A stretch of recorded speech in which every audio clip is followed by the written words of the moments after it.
Good evening all and welcome. Tonight we're going to be finishing off the year with a bunch of cryptid stories, so I hope you're ready. I'd also would like to thank Papa Scare for joining us in tonight's video. If you'd like to hear more from him, you can find a link in the description and at the end. But for now it's time to get comfortable and let the darkness take control. About 18 years ago, my wife and I were looking out at Brickley Bay in Miami, Florida, when we saw a humanoid-looking creature wearing what appeared to be a black, rubbery environmental suit, just effortlessly gliding through the water, waist deep. I shouted, "Do you see it? There!" pointing at it so my wife would see it about 50 feet in front of us on a bright sunny afternoon. It looked at us and then started submerging quickly, heading for the bank until it went under and out of view. It looked like it was wearing a full black futuristic high-tech equipment, and the real strange part was the bay was over 10 feet deep at the bank, so somehow it could glide through the water with its upper body above the surface. Afterwards, we both were in shock, and our hearts were racing, beating out of our chest. It had big black eyes and a small nose and mouth. We called it the creature from the Black Lagoon. I've only been living here at Snow College for a couple of months, but something strange is definitely happening here.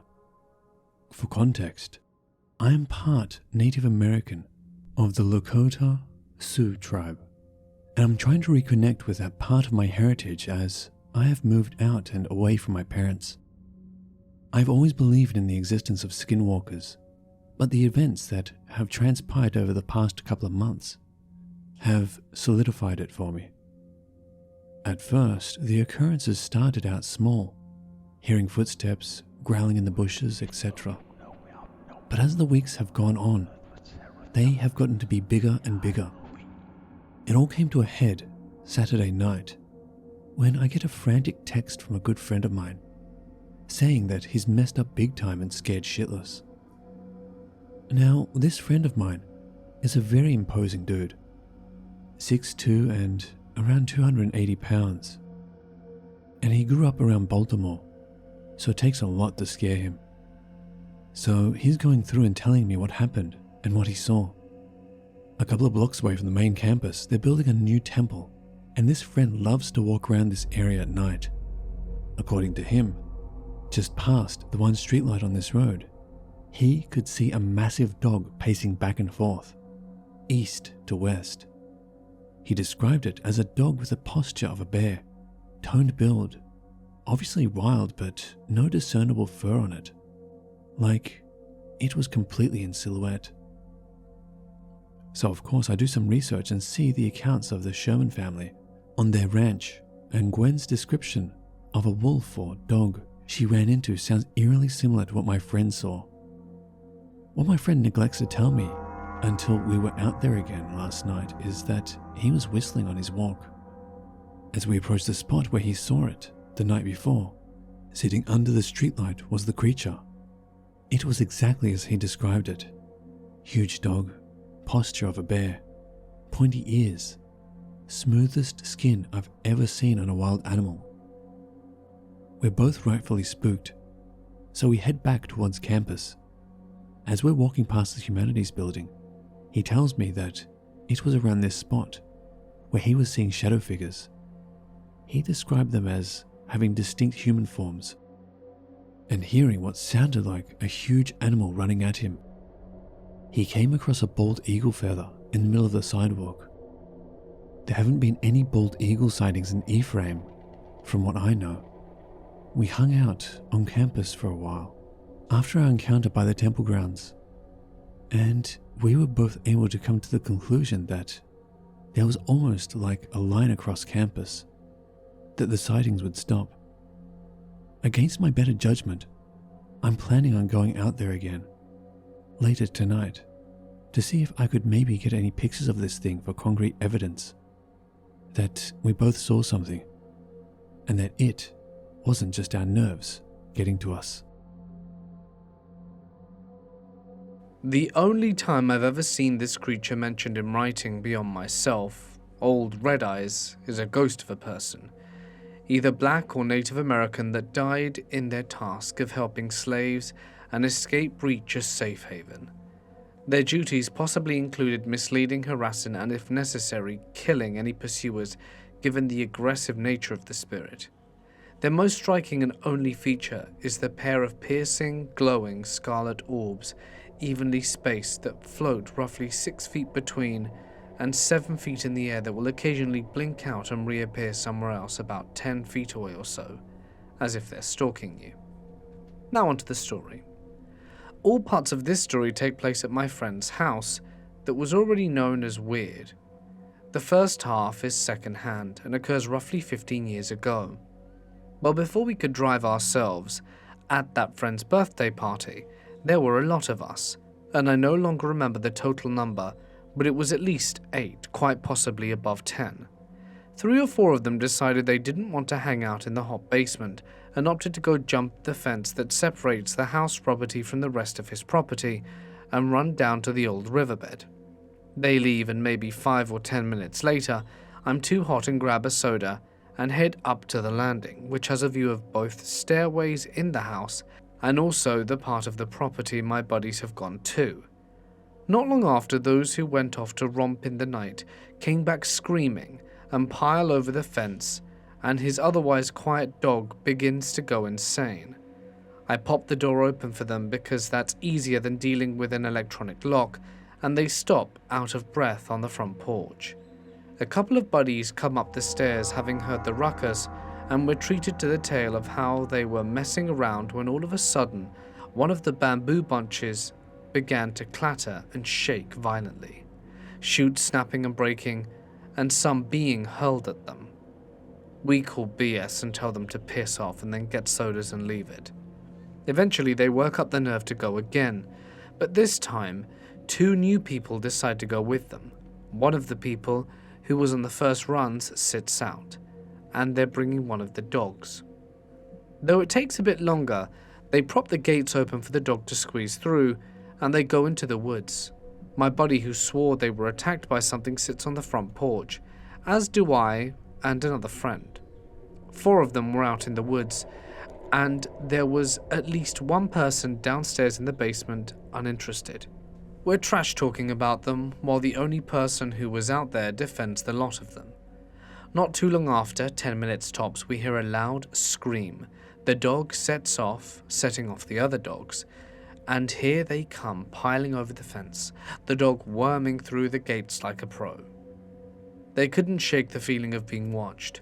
Once they got beyond able to see the lights of the house, eventually something made the dogs growl, and they turned and saw what looked like a pair of eyes over 6 feet off the ground and burning scarlet glaring at them, and they blinked, and they were gone, only to show up a few strides to the right, and again and again.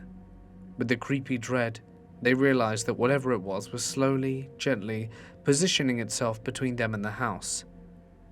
This is what made them scream and bolt back to the perceived safety, and quite safely this time.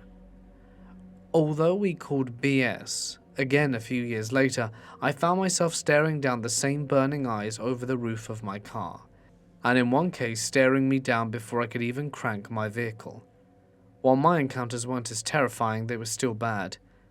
And to this day, let me just say, screw that. In the summer of 2013, I was hiking the Camino de Santiago in northern Spain, and I saw something I will never forget.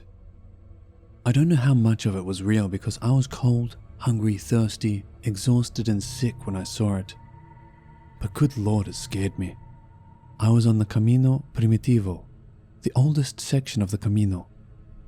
It's also the least well-traveled. I'd go there days without seeing anyone else on the road. There is a stretch about 20 kilometers through the mountains called Los Hospitales, because there are some ruins of medieval hospitals along the path in the heights. It's supposed to be the best view on the whole 200 kilometers of Primitivo. So I really wanted to see it. It's a long story, but I'll try to leave out the less important bits. I didn't mean to be in such a bad shape that day. There's a small shelter a few clicks before the mountains, so I planned to stop there the night before and then continue. As I neared the shelter, someone had scrawled a message on the wall, warning not to stay there because the hospitalero, as the guys who take care of the places are called, is a thief.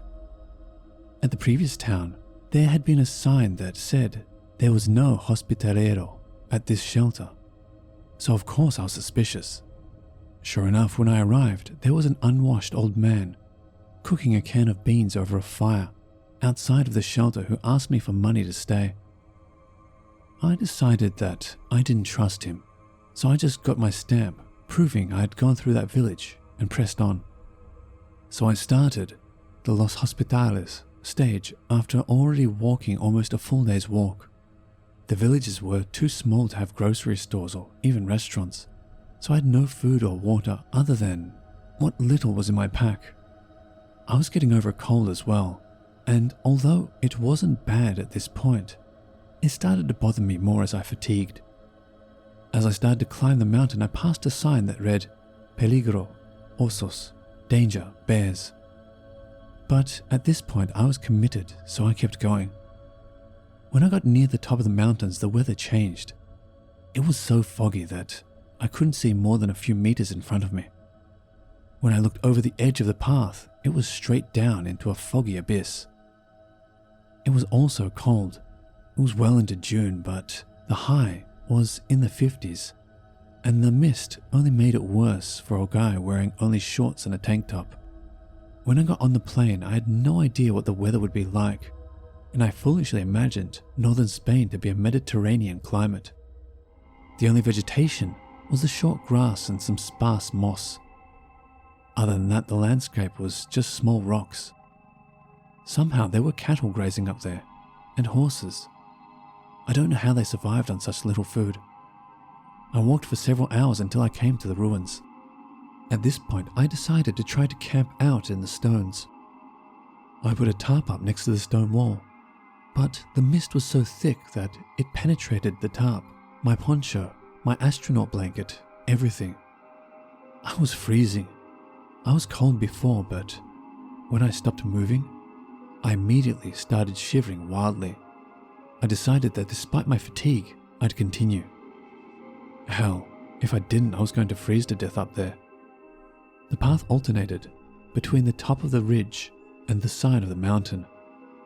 I would have to occasionally climb down from the path holding onto shrubs. It was really steep. To avoid the huge steers with horns longer than my arm span, and their calves blocking the way, I'd run out of water and food. The food made me sick to my stomach anyway, and I had no idea how far I had gone through the mist or how much farther I had to go. Then, on a stretch along the flat top of the mountain dotted with otherworldly pools of mist and rainfall, I saw it. A herd of horses came galloping past me without warning. And when I turned around, there was the biggest steer I'd ever seen. It was walking slowly towards me in the direction the horses had gone. As it approached, I noticed that it was getting taller, not larger, but its legs appeared to be elongating. At this point, it was still a more or less faint outline in the mist, but when it was very close, less than 10 meters, I could see it clearly. The body was more or less normal, but the legs were almost 2 meters long and rail thin. The thing towered over me, but the abnormal proportions weren't the only strange thing about it. This steer had fangs, an entire mouthful of long, jagged, yellow, sharp fangs. When it opened its mouth and revealed them, I ran. I don't know how far it was, but I didn't stop until I reached a highway at the far end of the mountain and heard the humming of a telephone line at last. I saw some other creepy stuff that day as I made my way to the next habitable place, most notably a ruined town with a population of one old Asturian man and his huge dog. But after the demon steer, nothing bothered me too much. I made it to the next small town that had a hostel so late that everything was closed, and I had to sleep outside in the 20-degree Fahrenheit weather. I really want to blame what I saw on my questionable physical and mental state at the time. I walked 48 kilometers that day, according to the guidebook, about 13 hours in all. But I can't forget what some of the older locals had told me about avoiding the areas around dolmens, prehistoric burial stones in the mountains. As far as I know, there isn't a dolmen in Los Hospitales, but the people living there have legends of strange remnants from the area's Celtic past living on in the mountains. And I saw something that makes me wonder if they aren't just legends. One night around 3.5 years ago, I was driving to my mum's from my dad's, and my girlfriend was following me in her car. Well, I looked down for 1 second and then looked back up, and there's a massive coyote in front of my car. It was all mangy with big teeth and was super tall. Well, I proceed to hit it, going at 50 miles an hour. I even felt my car bump as I hit it. My girl saw me slam my brakes, so she called me and asked what happened. Once I told her, she sounded very freaked out because she didn't see anything, nor did anything come out from under my car. We were pretty freaked out, so we just finished the drive to my mum's. Once there, we looked at my car and it was messed up, like I had hit another car or something. So I told my mum and we all went back to the scene, and there was no coyote, no body pieces or anything. It really messed me up for a long time. Fast forward to a few months ago, and my now fiancé learned of skinwalkers, and as we were talking about them, we thought that may have been what we hit all those years ago. We heard an ear-piercing woman scream right next to our front door. I mean, it sounded like she'd have to have mouth-to-mouth against the door, but when we went to check, there was absolutely nothing. And we vowed to this day to never talk about them again. Back when I was in high school, my friend and I saw something I've been referring to as a crawler. This was in Rossville, Illinois, nighttime and in a cemetery. I think it was probably late summer or early fall, because I don't remember it being too cold out. Would have been between 2007 and 2010. Pretty sure the moon was full, or close to it, because visibility was very good. My friend and I used to walk this loop. We would leave her place and go down a block to a side road that led to a park. We would then turn left and cut across the park to the side entrance of the cemetery. The cemetery and park sat at the very southwest corner of town. Beyond that was just woods and cornfields. If we went straight across the cemetery, it would take us to another side road that then led to the main street, back to where her house was. We made it to the cemetery and were walking the main drive that split the property in half. There was a sudden noise that made both of us stop. My friend started laughing nervously and asked if I had heard the noise. I told her I had seen what made the noise. To our left, I had seen something running behind the headstones. It was on all fours, but humanoid. It had extremely pale skin and no hair, and looked very thin. I remember it was so pale it almost reflected the moonlight. It moved so fast, too fast for any human I've ever seen on their hands and feet, that I couldn't see many details. It was in total profile, so I never saw the facial details. The way it ran was animal-like, as well in that it had that gait where its feet came forward almost between or past its hands. Watch a video of a big cat or wild dog running and see what I mean. We were both terrified. We just stood there, panicking and listening to it moving around, just out of sight, while we called one of her friends to come meet us and take us the rest of the way home. Her friend, a very typical high school boy, arrived and naturally wanted to stay in the cemetery and goof off for a while. For some reason, with him there acting dumb, it was less scary. But I remember, it just kept making these wide circles around us. It always stayed out of sight, but you could hear it as it moved. Occasionally, it would come a bit closer, then seemed to dart further away again. Eventually we left. I spent a while researching it and even reached out to a paranormal group in Champaign for advice. The guy I talked to had never heard of it, but wanted to document what we saw. We met up with him and did an interview, but the group never did an investigation. Fast forward a few years and I'm living in Aurora, Colorado.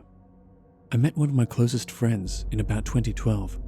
We really hit it off because we were into the paranormal. When I eventually told him about what I had seen, his jaw hit the floor. He told me he had seen the same thing and told me his story.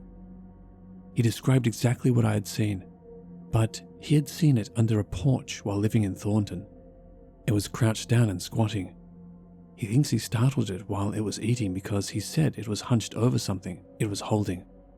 He comes from a Navajo/Apache background, and when we first met, his best guess was Skinwalker or Wendigo. But then, and especially now, he said he had his doubts about either of those things being the answer. He was dating a girl at the time whose mum claimed to be a medium. She said she thought it was something that someone woke up, and that now it was angry. We both have serious doubts on that one. The stranger part came when he and I brought it up. We both started having very intense nightmares about it. His were worse than mine and lasted much longer. This was also punctuated by a 6-month period of time filled with a lot of bad luck and anxiety for us. I always sort of brushed this off as us just psyching ourselves out until I sent my story into a podcast. After it was read, another listener sent in their story. They described what my friend and I had seen and also described the sightings as being punctuated by nightmares. I couldn't write that off because he spoke about his nightmares in detail and they matched my friend's nightmares exactly. I've never given out any details of what actually happened in either of our nightmares. I've read a ton of other stories by other users and people on the internet. I've dug through mounds of lore and cryptid lists. I still don't feel like I have an answer to what the thing was. My best guess at this point is that the nightmares aren't coincidental, and that this is something that is interdimensional. It seems like it can interact with physical things around it, but I've never heard anyone tell a first-hand account of being physically attacked or even touched. I speculated on what it could be for hours, and the only conclusion that I've come to is that I don't feel like there is an actual concrete answer. I think it might be something that's been around and inspired other cryptids and paranormal tales. But I don't think it's a Wendigo, Skinwalker, Ghoul, Fleshgate, etc. When I was 12, I was vehemently convinced that dragons existed, and nothing anyone would tell me would convince me otherwise. And the belief is because of this story. I was around 4 at the time, no clue what day, and I had just woken up and my dad was off work. I remember feeling like I really needed to look out the window and clambering up onto the bed to do so, looking out for a few seconds until suddenly the entire window was filled with this scale, purple mass, seemingly moving at extreme speed uphill. Yet despite this speed, it seemed to have just kept on going and going. And I just knew it had to be a dragon, and got all giddy wanting to open the window and see it better. But I didn't know how to open the window, and eventually after what felt like a very long time, it disappeared. The dragon having moved uphill. Still wanting to see it, I went and tried to open the door to go outside, but it was locked. So I went and woke up my mum, who was understandably annoyed at suddenly being awoken because of a dragon, and told me to go back to sleep. The reason I used to believe it so vehemently was not as a mere dream, but because I could practically pinpoint the actual point I woke up after seeing the dragon, and don't remember waking up or going to sleep after the interaction with my mum, and thus, I was adamant. Dragons existed. The first experience I had, I took one of my buddies up to the San Isabel National Forest, which I've been through many times before in the day. We drove out there around 9 p.m. and rode some trails out to the heart of the forest, looking for skinwalkers. But really, I was just screwing with him and going for a trail ride. At the turnaround point, I got the cliche feeling of being watched, but was driving with my backup camera on the whole time. The trail was a bit dusty, but I started to notice an almost man-like shape running behind the vehicle from a distance. I didn't see anything at first because I thought maybe it's just me. So I stopped for a minute and asked my friend if he saw anything in the camera. And he described the same thing. We rolled down the windows and listened for any movement outside.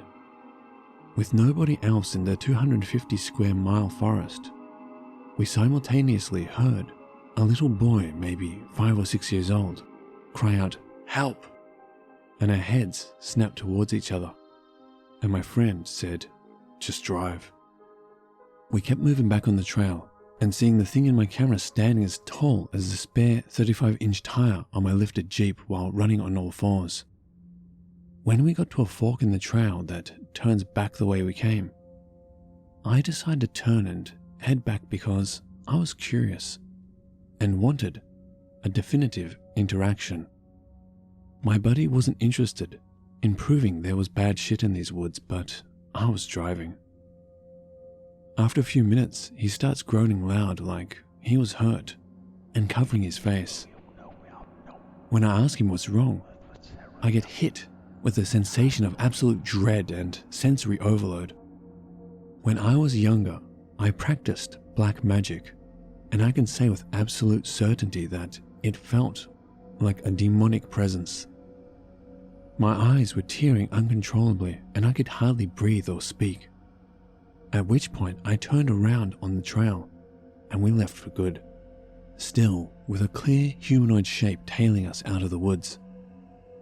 He later told me he heard something make a noise outside his window that started like a low gurgling but raised to a loud scream, just like a howler monkey. I never heard anything, but the sensation was overbearing and physically crippling. After getting back on the road and stopping for gas, we found muddy handprints on the rock guards and tire gate of my Jeep. It was spotless before leaving. The second encounter happened a few weeks later. I took some more friends out there, minus the one from the first trip, on what you could call an armed expedition. I was definitely disappointed in their tactical proficiency and weapon handling, considering we were all soldiers, but these were the only people willing to do this with me. There were 5 of us this time, and we were armed with 2 rifles, a 12 gauge, and sidearms. After driving down the same trail and having a few odd experiences, such as hearing movement in the dark, glowing red eyes, and some heard singing, we decided to dismount and walk a footpath. This is around October, and early for snow, but of course, as we get out of the vehicle, it starts snowing, almost a whiteout. Maybe 50 meters down the trail, we hear the movement of something really big on our right side in the trees, and to me, sounded like it could only be a moose. One of the guys finds a stick teepee off the trail, and we checked it out for a bit. There were some weird bundles of sticks tied to the tree branches, but we kept moving. The one guy in our group who wasn't convinced and thought these creatures were bullshit tries to be Mr. Hardass and walked ahead of the group with just my 12 gauge and no flashlight. When I hear that movement in the woods again, I call everyone into a circle in case we got charged by a bull moose. He starts yelling, "WTF is that? Give me some light." And we shine a handheld spotlight in the direction he's holding his shotgun. He tells us to go back right now and hurry, never lowering his weapon. I pretty much had to herd him back, watching all directions, and a few times situating ourselves for a confrontation as we heard noises and more movement of something tearing through the trees, circling us from multiple directions. When we made it out of the woods and began mounting back up in the Jeep, he told me that he saw this big, pale, skinny creature just sitting there ahead of us on the trail. He said it had some thin, scraggly hair on its head, and he thought it was a log till it turned its head and looked at him in the light. We heard a few faint screams from the woods before departing. After these 2 incidents, I took a few more trips out there in similar armed groups, But aside from similar noises and others, like the sound of chains jingling and some responses to our whistling, there were no other interactions. When I would whistle, the woods nearby would whistle back. I want to continue studying these creatures, though I'm back in Florida now. I'm hoping to find some here, as I've read on Reddit that there are encounters in Florida. If anyone has any insight or experiences, please feel free to share them. I've never posted a story like this, so I apologize if I'm not a good storyteller or something. But this is just a recount from about 8 months ago. This was back in the late 90s when myself and two of my friends were staying in their vacation home on one of the local rivers. The house. Think 3 small bedrooms, a sitting room, kitchen, and a small external bathroom, is on a privately owned island, not theirs, which is used for cattle grazing and about 3 to 4 square miles in area. It is accessible only via dirt road, which takes all of half hour to travel down, as it bends and winds through dense swamps full of alligators and marsh plains. Along the road, there is one house, just as you get onto the island, which has long been abandoned.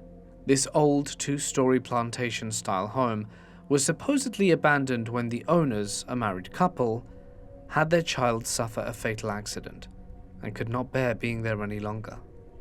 Aside from my family house, the cattle farmer home, and the other vacation home, the abandoned property is the only other structure. While my friends and I were out on the dock doing some night fishing, trying to land a shark or something to throw on the grill, but we hadn't had much luck. The river was as smooth as glass, which was usually unusual, because the current there is very strong, usually, even though the tide shifts.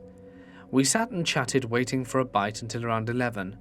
Then off to our right, we heard a loud tone or wail which sounded like a mix between a ship's horn or maybe a wolf horn or something similar. An important note, the island is nearly an hour from deep water access and probably more from actual ocean, so the likelihood of that sound being a large ship was low. So anyway, we were startled by the sound, and even my friend, who had spent his summers there since he was in diapers, had never heard the noise before and was bothered by it. So we decided to pack it in, since we weren't catching anything anyway, and had nearly gotten all of our equipment back to the house when my second friend heard it coming from down the road, back towards the island access. What was sounding like either a cat meowing or a child crying. We stood in silence listening, trying to figure out what it was, and where it was coming from. After listening for about 5 minutes, we decided to hop into the truck and drive down the road a ways, with the windows down, so that we could try and find what's making the sound. We started out hearing what sounded like a cat, and it was made clear we got further up the road that it was not the case. We could clearly hear a child, and it sounded like it was saying, "Help me," and we drove very slowly, calling out, and we'd wait a few minutes and hear, "Help me," again, but it was always further up the road, towards the swamps and old abandoned house. We were seriously freaked out, because if there was a kid out there, why would they be going away from our calls and right into the swamp? We nearly made it all the way to the abandoned house when the sound just stopped. We waited for ages, but never heard it again. We marked it up as nerves and headed back to the river house, assuming it had just been an animal after all, and that we were probably just imagining it and seeing it. After we had gotten back inside and settled in for the night, we started hearing it again, but as time passed, it came closer and closer. We went out and called again, and the sound would come closer. This went on for hours. Well, we decided we would try one more time to see if there was a kid lost or something. Again, important to note, we are miles from the nearest town or people, and the noise sounded like a child of around 4. But once we got in the truck again, the noise stopped. It's now nearly 3 a.m, and we have been out in the sun fishing and swimming all day. So we are tired, and after driving around a bit, calling out again with no luck, we decide to give it up. We get back inside and get into our beds, and then we hear it clear as a bell. "Help me!" right outside the house, but it sounded so strange, like an echo. It was like close but far. and like hell we were brave enough to go commando and leave the house, but we went out onto the porch, which was screened for bugs, and listened. As soon as we went out it would stop. Back into beds it would call out again, but in a different location outside the house. It circled the house, calling at night. So we slept in the living room, but to be honest, a lot of sleep didn't happen. In the morning, we went out and looked for the tracks. As the foundation is basically sand, there were no marks, no prints, animals or otherwise. And to the best of my knowledge, this never happened again to my friend or any other visitors. To this day, we don't know what we heard, but it's probably the most supernatural occurrence I've ever experienced. This is a story of my encounters with the Brunswick sludge walker. My first experience was May 27th, 2016. The only reason I remember this day is because it was my best friend's birthday. I'm not really sure what time it was, but it had been dark for a couple of hours. I was pretty young around this time, like 13 or so my memory is a bit fuzzy surrounding this experience. My friend had a birthday party that I was attending, and I planned on staying the night. It was just him, another friend, and I staying the night. Shortly after everyone else left, my friend's older brother started telling us about a monster in the woods at Hopkins Park. We didn't really believe him, but he seemed to believe it at least. Eventually, he offered to drive us to the park and go through the woods and prove it to us. Being young kids, never having experienced being somewhere like that unsupervised at night, we eagerly jumped at the chance. We all piled in his little car, and we went to the park. It was like a 10-minute drive, but it went by so fast. We didn't really act excited or anything, but I could tell that we all had the same excitement going on internally. We get to the park, and he parked in the gravel lot. Strangely, there was another car there. We didn't think much of it, but in hindsight, we should have realized that something was up. We got out of the car and my friend pulled out a flashlight. His older brother almost immediately snatched it out of his hands, claiming that since he was the oldest one, he got to use the flashlight, or something like that. After that, we headed straight for some specific path through the woods. Again, this should have seemed suspicious, but we were kids that were just excited to be there. Not long after entering, the flashlight started to flicker and eventually turn off. Again, pretty suspicious. Shortly after that, we heard something walking towards us from the woods. We all froze. It sounded like it stopped right behind us. Then at the same time, my best friend and I both felt a hand on our shoulders. We both screamed and ran out while hearing his brother laughing. Turns out the hand we felt belonged to the older brother's friend, who was in a black morph suit. We felt really dumb for even believing that there was something in the woods. And the older brother and his friend continued to laugh. While they were laughing, we heard this weird howl come from the woods. They froze, but we assumed it was just another prank on their end. They looked mortified, but my two friends and I figured it was another one of their friends in the woods trying to prank us again. Not wanting them to get the pleasure of pranking us again, we headed towards the sound. They tried to stop us, claiming it wasn't them, but we didn't buy it. We trekked through the woods, and we heard the sound once again, but it was much closer this time around. We stopped and looked around, trying to adjust our eyes to our surroundings.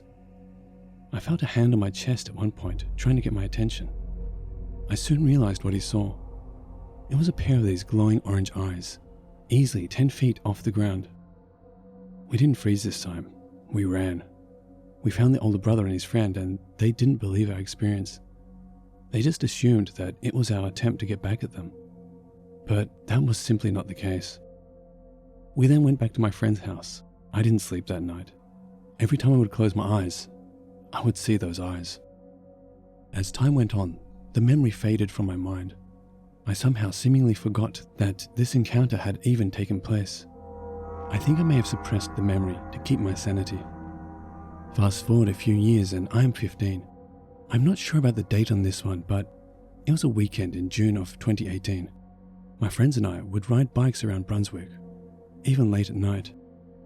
Brunswick is a quiet city where you don't need to worry about being out late at night. It's a really safe place, so our parents weren't concerned about us being out late at night. On this particular night, we wanted to go to the playground attached to the school across the street from Hopkins Park. Applewood Elementary, I think it's called. It has this really big blue sign that lights up at night that partially illuminates the area surrounding it. We made it to the park and just hung out on the playground equipment, talking about random stuff.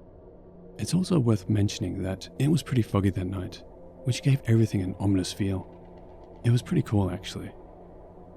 The fog around the school was seemingly blue, and that was pretty interesting. Not long after, we became disinterested in what we were doing and eventually decided on visiting Hopkins Park. There's a pavilion at the center of the park, so we headed there. We sat on the benches and talked for a bit until we eventually heard a sound coming from the woods. At this moment, I immediately remembered my experience from years earlier. I was mortified. My friends wanted to check it out, but I pleaded with them not to. They then made jokes about me being a baby or whatever, and they somehow persuaded me to go check it out with them. We entered the woods, and we didn't notice much at first. The screeching stopped as we grew closer. I'm not sure why, but this made me even more anxious than I already was. One of my friends wanted to investigate further, so he went off the path and into the dense woods in the direction of where the sound was coming from. We all listened intently as he carelessly trudged through the woods. His footsteps abruptly stopped, and seconds later we heard him scream. We all jumped, but we didn't really move much from where we were. I wanted to go, but my other friends were not going to let that happen. We then saw our friend dash out of the woods, nearly tripping over his own feet. We were too focused on him to notice that something was following him. Soon, we saw the same glowing eyes which I had seen before. It towered over us. It then let out a terrifying screech, a sound like one which would be made in agony. We ran out of the park, leaving our bikes behind. We ended up going to a friend's house who was not with us that night. He lived kind of close to Applewood. His parents were pretty cool and offered to drive us all home. In the morning, I had asked my mum to drive me to the park to get my bike. Naturally, she asked me why I left my bike there. I'm not sure why, but I gave my mum the actual story of what happened. Somehow, she actually believed me. She then told me all about the Hopkins monster, how she didn't encounter it, but she knew plenty of people that did, how there are deer corpses found twisted up in the woods with no signs of them being eaten, how the police are always there at night for some reason. It really stuck with me. My mum was not one to believe in things like Bigfoot or the Loch Ness Monster, but she seemed dead set on the existence of this monster. My next encounter was on October 25th, 2019. It was a few days before Halloween, and my friends and I were really into the holiday. We always liked Halloween, but this year was different. We all knew this would be our last real Halloween as kids. I mean, we were all in high school, and we were admittedly a bit too old for trick-or-treating, but we still decided to go one last time. With this in mind, we wanted to make the most out of the month. We spent a lot of time in the woods of parks in our city, hanging out and doing whatever it is teenagers do. Something about the chilly wind and the colourful leaves made being in the woods pretty special. On this particular day, we went to the woods of Hopkins Park after school. The last encounter I had was still in the back of my mind, but I figured nothing would happen while I was there during the day, and I was right. That day was pretty normal, mundane even.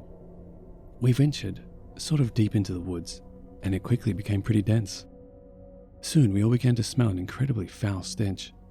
Honestly, I've never smelled anything quite as gross as I did that day. It was my best guess as to what a rotting corpse would smell like, and I was sort of right. We walked in the direction of the smell and we found a deer corpse. I've never seen a dead deer up close before, so it was a strange experience. On top of that, its body was twisted up in a strange way, almost unnaturally even. I then realized that it hadn't been touched by any predatory animals, as far as I could tell. I then remembered the conversation I had with my mum about a year earlier. I told my friends about that, and only one of them had ever heard of there being a monster at the park before. We all agreed to come back that night to investigate. I was a bit braver this time around, I suppose. We met up at about 11 o'clock that night at the pavilion. We spent about an hour in the woods to no avail. We expected to find this creature almost immediately, but that was simply not the case. We pretty much gave up, and at this point, I began to doubt my own experiences. We were about to leave when one of my friends went into the woods to pee. Obviously, he went alone. We all waited for him to finish up before leaving and talked while standing around. Suddenly, we heard him fall over and let out a little shout. Right after, we heard a howl from what we could only assume was the monster that dwells within the woods. Then our friend ran out of the woods, moving faster than I've ever seen him run. He had mud on his jeans, and what I assumed to be his own piss on his shirt and pants. We followed him as he ran out of the park, all of us being terrified. We tried to figure out exactly what he saw, but he wasn't able to really convey anything worthwhile.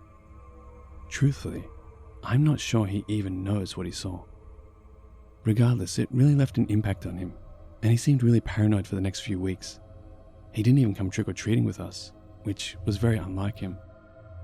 We would talk to others about this experience, and rarely would they believe us. I certainly understand why they didn't. A few months later, someone suggested that we get a picture of the creature to prove its existence. It was the beginning of winter at this point, so it, theoretically, would be easy to get a picture of the monster as it could not hide behind leaves of trees. Unfortunately, it wasn't snowing a lot around this time. But if it was, that would have been even better, as white snow could contrast against its slick black body. Only one of my friends from the last encounter was willing to go with me to try getting a picture, but that was much better than going alone. This was my final encounter, and it took place on December 14th, 2019. I don't remember the time we were there, but it was past midnight. We ventured into the woods with our phones out, ready to take a picture. We didn't find anything, but we did hear a sound, which we think was caused by it. After hearing that, we eagerly went in the direction of the sound. Unfortunately, we couldn't find it. It was at this point that I started feeling watched. In hindsight, this could have been just paranoia setting in, which would be expected. We kept going through the woods, and as time went on, we both started seeing stuff out of the corners of our eyes. At first, it was minor things like trees moving abnormally, but then it evolved into seeing glowing eyes or even the shape of the creature. The uneasiness we felt began to grow to the point where we felt the need to leave. We were disappointed that we didn't see it, but relieved to finally leave. We put our phones away and headed towards the exit of the woods. Just as we exited the woods, we heard something run towards us. We instinctively ran, and I thought to pull out my phone.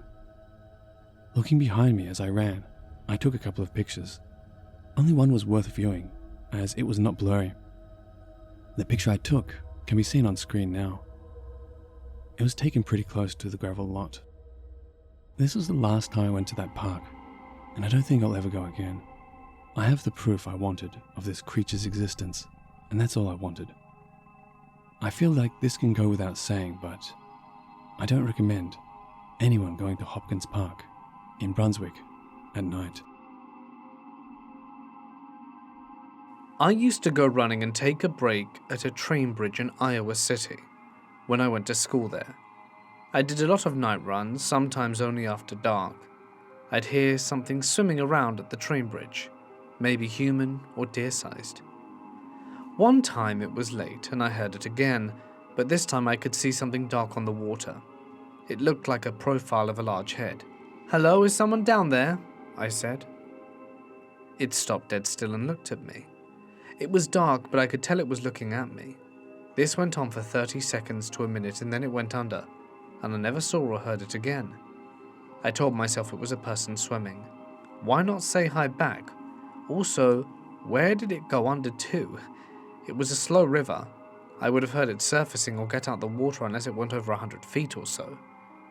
It's the closest thing to a cryptid I think I've ever seen or known about.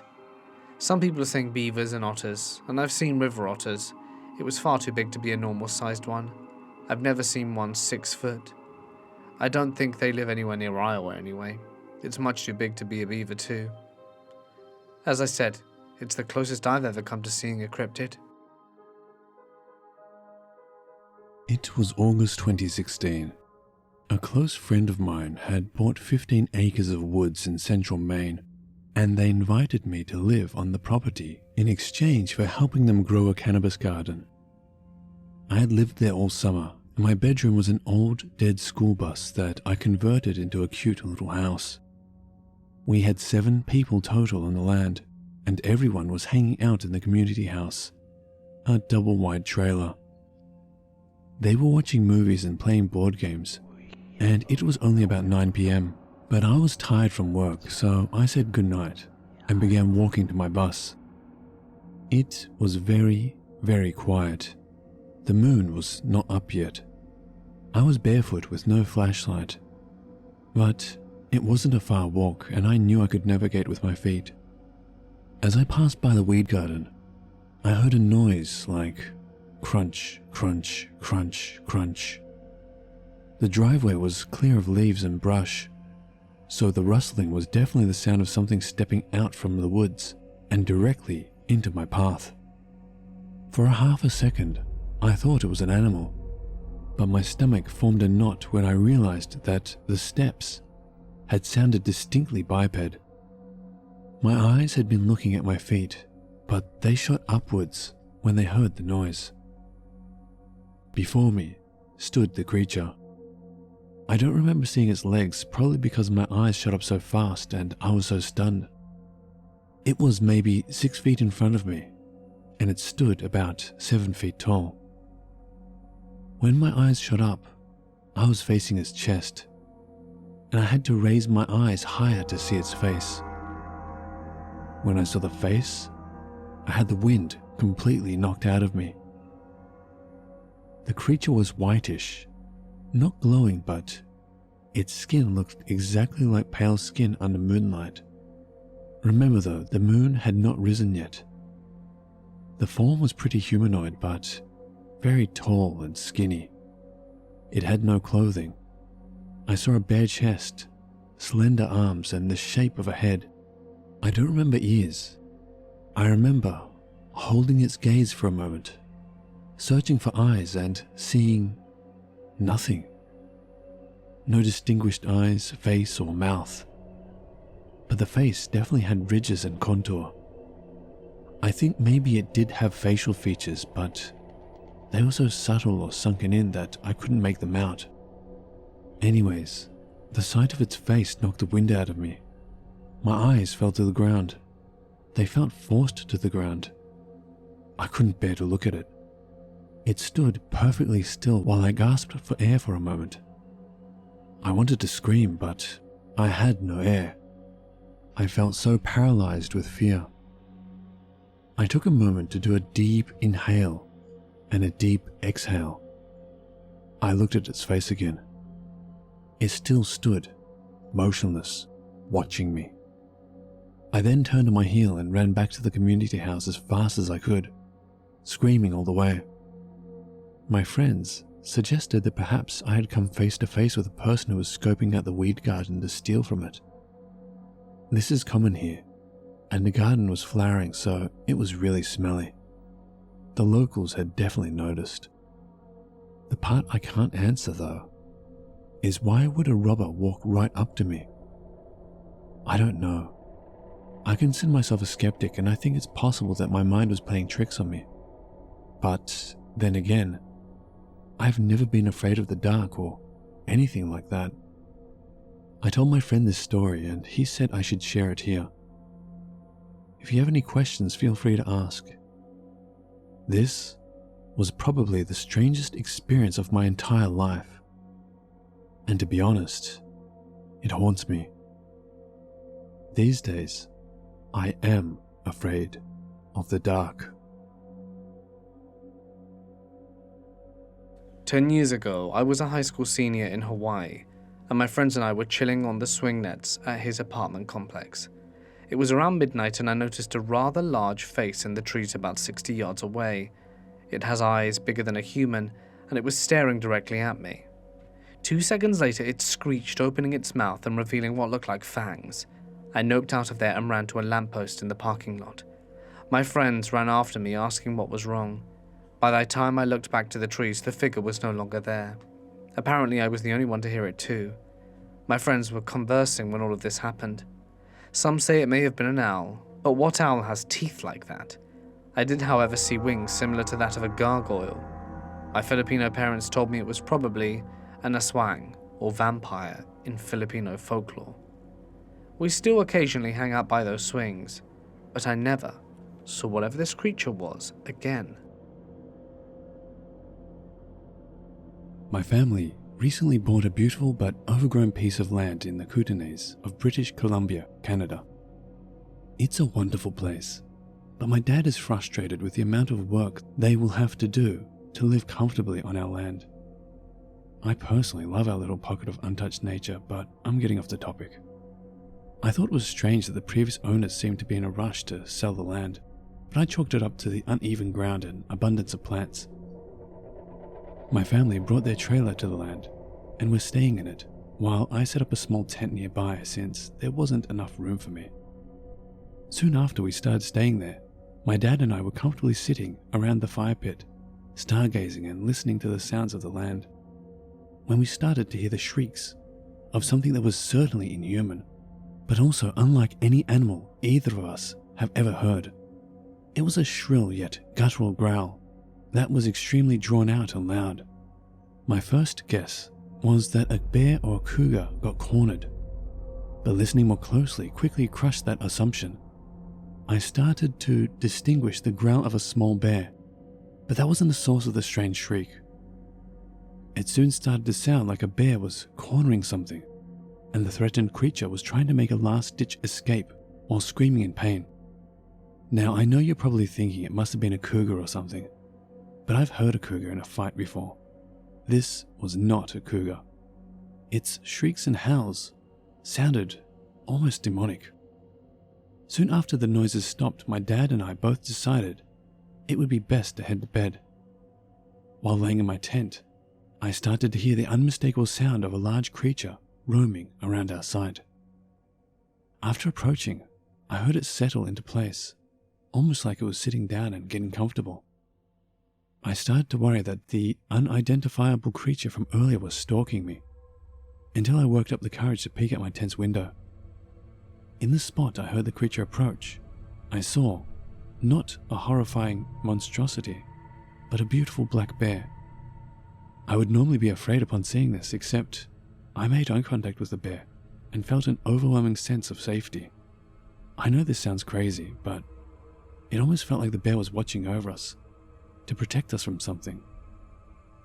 Soon after noticing the bear, I heard the blood-curdling screech of the unidentifiable creature, much closer now. When the bear heard this, it tensed up, brought itself to its feet and began to growl menacingly. Only a moment after the bear began to growl, I heard a much larger creature than the bear run off in the opposite direction. I swung my head to see where the noise was coming from and got a glance of an incredibly large deer-like animal. I didn't get a good look at it, but I remember seeing thin, skeletal, long pale arms and legs that ended with hooves. But it was also covered in a very dark, blood-like substance, implying that it had been injured recently. When I saw this, my breath caught in my throat, and I couldn't force myself to look away. I saw the trees sway and break where it was running, and then it stopped a far distance away from our land and let out one more shriek. The few birds that were awake in that area flew away in fear, and I shuddered. I looked back at the bear, and it was once again sitting, looking at me with its kind, protective eyes.